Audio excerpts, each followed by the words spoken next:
ఒత్తిడి నీ మీద పని చేయకూడదు.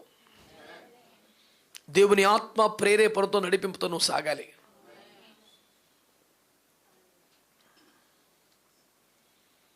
ప్రార్థన చేస్తావో, వాక్యం చదువుతావో, ఆరాధన చేస్తావో, పరిశుద్ధుల సహవాసంలో ఉంటావో, వాగ్దానం ఎత్తిపడతావో, స్తుతులు స్తోత్రాలు చెల్లిస్తావో, ఎలాగైనా నువ్వు ఒత్తిడిని అధిగమించి తీరాలి. మళ్ళీ మళ్ళీ చెప్తున్నాను, ఎన్నికల నేపథ్యం కనుక ఒక మాట అంటున్నాం కాదు, ఇది మొత్తం మన జీవితానికి సంబంధించిన పాఠం.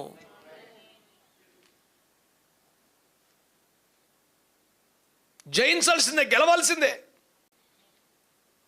ఒక్కో సందర్భంలో, ఒక్కో పరిస్థితిలో ఒక్కో రకం ఒత్తిడి ఉంటుంది మనిషి మీద. ఈ ఒత్తిడిని జయించి ఆ ఒత్తిడికి లొంగిపోతే ప్రయోజనం ఏముండదు.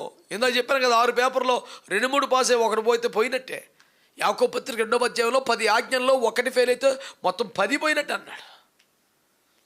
ఈయన ఎప్పుడో 15 సంవత్సరాల